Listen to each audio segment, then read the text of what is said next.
안녕하세요. 사유사 주인장 데이지입니다.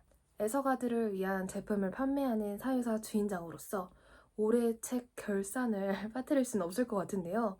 제가 올해 몇 권을 읽었고 어떤 종류의 책들을 읽었는지 또 제일 추천하고 싶은 책들을 오늘 영상에서 소개해드리겠습니다.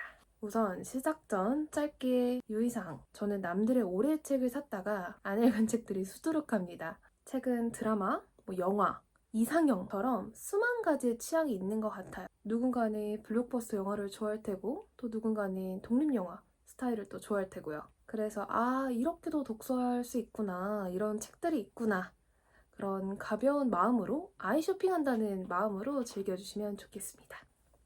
몇 권을 읽었는가? 올해는 몇 권째 이렇게 권수를 체크해가며 북스타그램을 운영하던 때도 있긴 합니다. 그런데 지금은 그런 마음이 좀 많이 바뀌어서 연말에만 그냥 가볍게 체크하곤 하는데요. 나를 위한 독서인 만큼 제일 편안하고 부담 없이 읽는 게 저에게는 잘 맞더라고요. 그래서 권수가 제겐 중요하지 않다. 또 저는 비교적 빨리 읽을 수 있는 에세이 그리고 짧은 또 단편 소설을 즐겨 읽어가지고 권수가 비교적 부풀려 보일 수도 있고요. 지금 이 영상을 찍기 전에 올해 읽은 책들 목록을 한번 쭉 작성을 해보았는데 총 71권을 읽었더라고요. 그럼 어떤 종류의 책을 읽었는가? 좀 다양하게 읽자가 어느 해의 계획이었던 때도 있어요. 그리고 올해 초에도 그런 다짐을 좀 했습니다. 불교 철학책, 동양 철학 고전, 역사책을 읽자, 이런 다짐들을 했었는데 안타깝게도 한 권도 읽지 못했습니다. 그래서 올해 읽은 책들 유형을 한번 정리해 보았는데 에세이 17권, 소설 19권, SF 16권, IT 2권, 마케팅 경영 11권, 식물 6권 해서 총 71권을 읽었습니다. 제가 SF 장르를 제일 좋아해서 SF 키워드 따로, 그리고 12월에 식물 집사가 되어가지고 요즘 제 최대 관심사거든요. 그래서 식물 또한 별도 키워드로 잡아서 한번 집계를 해보았습니다. 인문학, 철학, 역사책은 아예 없었고 저 스스로도 매우 유감이라고 생각은 하고 있습니다. 그러나 꽤 만족스러웠던 독서 해였던 것 같은데요. 올해 어떤 마음으로 제가 독서를 했는가 돌이켜보자면 단순하게 지금 내가 읽고 싶은 책이었어요. 물론 독서로 깊은 내면을 쌓자, 지식을 쌓자, 이런 마음도 너무 좋지만 올해만큼은 좀 변화무쌍한 제 일상에서 스트레스를 푸는 휴식처였달까요? 7년 다닌 회사를 퇴사하기도 했고 또 창업도 하고 이런저런 파도가 제 삶에 조금 요동친 그런 해였거든요. 저를 돌보는 모든 방법을 동원하는 그런 해였던 것 같고 독서가 아주 큰 역할을 해줬던 것 같습니다. 여러분도 책을 꼭 넘어야 할 산이 아니라 어떤 산을 넘을 때 지팡이 역할을 해줄 수도 있다. 그런 거를 좀 느껴보시면서 독서를 해보시면 좋을 것 같아요. 이어서 올해의 작가를 한번 선정해 보겠습니다. 작가를 덕질하면서 읽는 재미도 장난 아닙니다. 저는 특히 문체가 재밌으면 그 작가의 모든 작품을 완독하는 챌린지를 혼자 진행하곤 하는데요. 그렇게 오랫동안 챌린지 중인 작가는 장강명, 천선란, 김초엽, 박완서, 요조, 그리고 제가 올해의 작가로 뽑은 바로 아니 에르노가 있습니다. 아니 에르노는 지난해에 노벨상을 받기도 했죠. 제가 20대 때 대표작이기도 한 단순한 열정을 처음 읽고 매우 큰 충격을 받았었는데요. 그 작품은 연하남인 유부남과의 사랑 그리고 이별을 다룬 자전적 소설이에요. 본인이 겪은 한 에피소드, 한 가닥의 감정을 어떻게 저리 예리하고 또 지나치게 솔직하게 쓸 수 있지? 또 감정이 지나치면은 저희는 조금 미성숙하다 이렇게 판단하기도 하고 사회적으로 허용되는 신념, 행동, 조금 저희를 가둬놓고 사는 것에 익숙한데 아니에르노 작품을 읽을 때마다 제 깊은 내면의 솔직한 마음을 계속 묻게 되더라고요. 그런 형식의 글이 도끼로 안개 낀 제 머리를 이렇게 치는 느낌을 받았달까요? 올해는 아니에르노의 작품을 연도순으로 총 10권을 읽었고 내년에는 이제 좀 완독해보는 게 목표입니다. 제일 좋았던 아니에르노의 책은 올해의 책에서 이어서 소개할게요. 두두두두 올해의 책. 저는 저와 맞지 않은 책은 정말 언제든지 덮는 편이긴 합니다. 그래서 올해 읽은 그 71권이 다 좋았다 라고 자신있게 말씀드리고 싶지만 그중 오늘 이 영상에서 소개해드리고 싶은 6권 바로 보여드릴게요. 참고로 스포일러는 없습니다. 그냥 흥미를 더할 간략한 내용만 소개하겠습니다. 첫 책으로는 아니 에르노의 집착입니다. 올해 만난 연하남에게 먼저 이별을 고했는데 그 연하남이 다른 여자가 생긴 거예요. 그 사실을 알고 지독한 집착에 이제 휩싸이는 상황을 묘사한 자전적 소설인데요. 집착이란 감정을 엑스레이로 훑는 듯한 느낌이랄까요? 내가 집착하는 게 짜증나지만 이 상황을 들키고 싶지도 않고 그렇다고 또 가만히 있을 수 없는 그런 상태를 여러분이라면 어떻게 설명하시겠어요? 아니 에르노는 이렇게 표현했습니다. 어떤 일은 반드시 해야 하며 조금이라도 지체되는 것을 참지 못하고 즉시 그 일을 행하는 것. 광기와 고통의 상태를 특징 짓는 이 긴급의 법칙. 나는 끊임없이 그것을 겪고 있었다. 막 발견해내서 문장으로 다듬어 놓은 진실을 휘둘러 그에게 타격을 가하기 위해 다음번 전화를 기다려야만 한다는 것을 용납할 수는 없었다. 마치 시간이 흐르면서 그 진실이 진실이기를 그쳐버릴 수도 있다는 듯이. 동시에 그것은 전화 한 통, 편지 한 통, 함께 찍은 사진의 반송을 통해 고통을 털어버리려는, 결정적으로 자기 손이 미치지 못하는 곳에 그 고통을 부려놓으려는 바람이었다.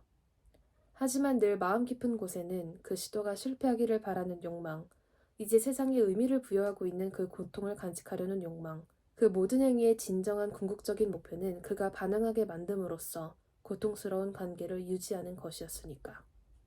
여러분을 아니 에르노의 세계에 초청합니다. 다음 책으로는 연여름 작가님의 리시안셔스입니다. 저는 주선된 만남보다는 자만추를 좋아하는데요. 책 얘기 맞습니다.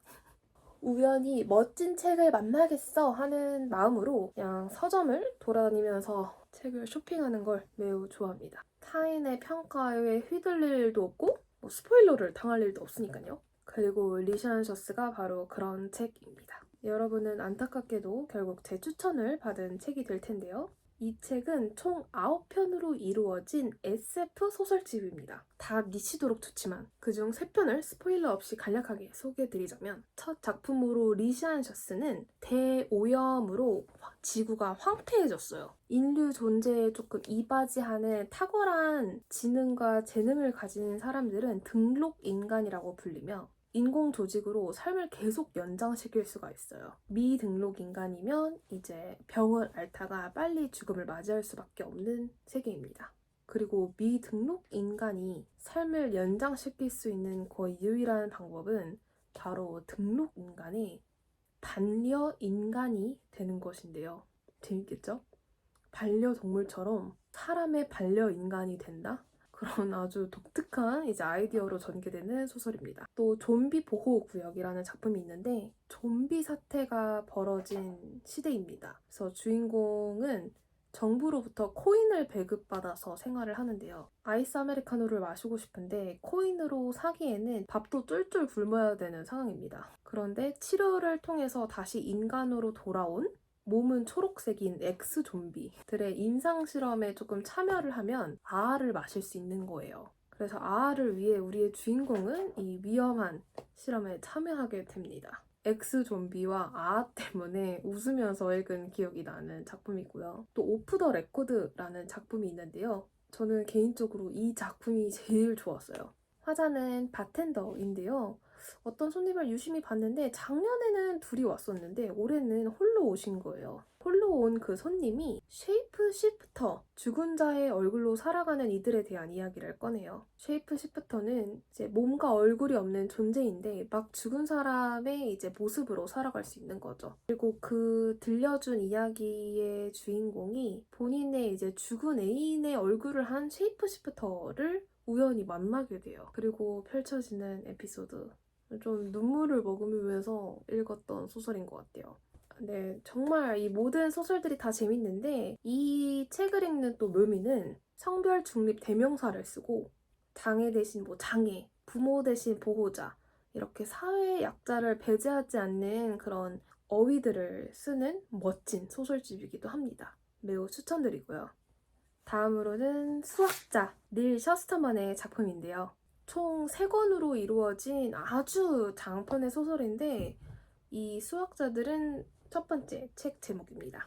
어제 막 끝냈는데 이 덮자마자 즉시 알았어요. 내 인생 SF책 랭킹에 들어가겠구나. 이 시대는 인공지능이 너무 진화해서 인류를 돌보는 아주 평화로운 세대예요. 전쟁, 굶주림, 질병 아무것도 없습니다. 그리고 인류는 재생 기능을 통해서 계속 다시 새로운 몸으로 태어날 수가 있어요. 영생하다 보니까 이제 죽음이 있던 시절을 사망 시대라고 부릅니다. 그러나 인공지능이 이제 관여하지 않는 기관 수학명이라고 있는데요. 아무래도 인구 조절을 위해서 수학자라는 절대 권력을 지닌 자들이 특정 조건에 부합하는 사람들의 생을 걷어갑니다. 예를 들어서 사망시대에는 이제 비행기 사고가 종종 있었다는 것을 통계적으로 알고 있기 때문에 그냥 랜덤 비행기에 가서 거기 있는 모든 사람들을 그냥 살인을 하는 거죠. 그리고 도덕적인 소년과 소녀 둘이 수학자의 실습생이 되면서 벌어진 해프닝을 담은 게 이제 1권의 주요 내용인데요. 생명을 끝낼 권리는 누구에게 있는가 이런 내용을 다루니까 정의는 무엇인가 그 책도 생각이 나더라고요. 네, 또 책 얘기. 2권, 3권은 이제 2024년에 마주 읽으려고 합니다. 그 다음 책은 프로젝트 헤일 메리, 앤디 위어의 작품입니다. 또 SF? 유명한 마션을 쓴 작가인데요. 저는 참고로 마션을 읽지도 영화를 끝까지 보지도 못했어요. 고요한 원맨쇼를 좋아하지 않거든요. 그래서 이번 작품은 과연 했는데 원맨쇼가 아닙니다. 이 작품에서는 아스트로파지라는 외계 미생물이 태양빛을 흡수합니다. 태양빛이 다 흡수되면은 이제 지구도 같이 멸망하겠죠. 아스트로파지는 그리고 지구뿐만이 아니라 이미 전 우주에서 태양과 같은 또 죽이고 있습니다. 그래서 인류는 탐사선을 보내서 원인을 찾아 해결책을 찾으려고 합니다. 주인공은 코마에 빠졌다가 막 깨어났는데요. 사방이 다 하얀색이에요. 그리고 옆에는 죽은 시체들이 있습니다. 그리고 그가 서 있는 곳은 지구가 아니라 우주선이고요. 기억을 서서히 찾으면서 그가 누구인지, 지구의 운명이 자기 손에 달려있다는 것을 이제 알게 됩니다. 그리고 그는 이 미션을 함께 할 누군가를 만나게 되고요.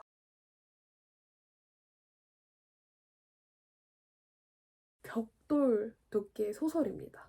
다음으로는 조금 클래식한 소설, 케이크와 맥주, 서머십 봄의 작품인데요. 단지 제가 좋아하는 케이크 그리고 맥주라는 단어를 보고 읽기 시작했어요. 그리고 이 케이크와 맥주는 셰익스피어 어느 희곡에서 나오는 표현이라고 합니다. 단순한 이제 인생에서의 행복, 쾌락, 유희를 뜻하는 건데요. 책의 화자는 어샌든이라는 작가입니다. 그리고 동료 작가로부터 어느 날 드리필드라는 거장 작가의 젊었을 때를 들려달라라는 요청을 받게 돼요. 왜냐면 드리필드의 무명 시절을 어샌드는 어렸을 때 직접 겪고 알던 사이였거든요. 그래서 주인공 어샌드는 옛 시절을 이제 회상하면서 드리필드의 첫 번째 와이프였던 로지를 떠올립니다. 순수한 정말 쾌락, 행복 그 자체였던 로지는 어샌든의 첫 사랑이기도 했고요. 그래서 이 로지 그리고 추후 성공을 거머쥐는 그 드리필드의 서사가 주 플롯을 이룹니다. 1930년에 발표된 이 작품은 당시 문단의 스캔들을 다 담고 있어서 판매 금지가 요청될 정도로 매우 큰 파장을 일으켰다고 합니다. 그때의 배경을 잘 몰라도 그냥 써머십 몸의 문체가 너무 매혹적이고 막힘없이 읽게 됩니다. 그리고 제 삶에서의 케이크와 맥주를 계속 생각하게 만들죠. 문장력이 얼마나 좋은지 제가 밑줄 그었던 문장을 한번 소개하고 다음 책으로 넘어갈게요. 아름다운 것이 마법 같은 감성을 불러일으킬 때마다 내 마음은 즉시 방황하기 시작한다. 사람들은 어떤 풍광이나 그림을 몇 시간씩 바라볼 수 있다고 말하지만 나는 그 말이 도무지 믿기지 않는다. 아름다움은 황홀감이고 배고픈 만큼이나 단순하다. 이러쿵저러쿵 떠들 만한 거리가 아닌 것이다. 장미향기와 같아서 한 번 냄새를 맡으면 그것으로 끝이다. 이것이 예술 비평이 지루한 이유다. 예술 비평에 대한 문장이었는데 블랙 코미디를 좋아하는 제게는 정말 취향 저격의 작품이었던 것 같아요. 이제 마지막 책으로는 아무튼 식물입니다. 12월은 제가 식물 집사가 된 달이고 정말 식물 관련 책들을 많이 읽은 달이기도 합니다. 모두 좋았는데 저에게 가장 큰 감동을 줬던 책이 바로 아무튼 식물이고, 제가 새로운 취미가 생길 때마다 조금 의존할 정도로 읽는, 찾아보는 책이 또 아무튼 시리즈이거든요. 다행히 이제 아무튼 식물 편이 존재했고, 디어 클라우드라는 밴드에서 이제 작사 작곡도 하고 베이스 기타를 연주하는 이미랑 작가님이 쓰셨는데요. 책 소개부터 아름답습니다. 잠 못 이루는 새벽에 이파리를 어루만지는 애틋함, 죽이고 또 죽이면서 길러진 의연함, 죽었는지 살았는지 몰랐다가 겨울을 이겨내고 맺힌 새순을 발견한 호들갑스런 기쁨까지, 식물을 무언가를 길러본 이들만이 알 수 있는 이야기들이 빼곡하게 담겨있다. 책이 그냥 하나의 긴 노래 같아요. 식물이 궁금하신 분들께, 일상에 위안이 필요한 분들께 이 책을 강력 추천드립니다. 좋았던 글을 한번 소개할게요. 나는 자꾸 식물의 세계로 도망친다. 모든 것이 무너지고 변해가도 나에게는 흙과 식물이 있다. 식물이 주는 에너지가 아직까지 나에게 영험함을 발휘하고 있다. 내가 모두를 포기하지만 않는다면 그들이 계속 나를 도와줄 것이다. 한참 어둠에 허우적거리던 시절처럼 불행을 기다리는 태도로 살지 말자고 다짐한다. 그렇지만 혹시 불행을 기다리는 사람으로 살게 되더라도 스스로를 미워하지 말자고 다짐한다. 다짐을 쌓아두지만 말고 최선을 다해 지키자 다짐한다. 다짐을 이렇게 열심히 했으니 마지막 다짐이 더 중요해진다. 다짐한 일들을 지키지 못하게 되더라도 자학하지 말자 다짐한다. 오늘 소개해드리고 싶었던 6권의 책들이었습니다. 정말 책의 타이틀에 집착하기보다는 나에게 지금 필요한 책이 어떤 책인가, 내 일상과 마음을 차분하게 만들어주고 또 재미가 넘치는 그런 책들을 많이 읽은 해였던 것 같아요. 그래도 물론 내년에는 비문학 책들을 열심히 읽어보자고 또 다짐하고 있습니다. 2024년 또 좋고 재미난 책들 많이 만나길 고대하고 있고, 여러분에게도 그런 나날들이 되었으면 좋겠습니다. 책 이야기 또 영상으로 많이 담아 볼 테니까 구독, 좋아요 부탁드립니다. 그럼 다음 영상에서 만나요. 긴 영상 시청해주셔서 감사드립니다. 안녕!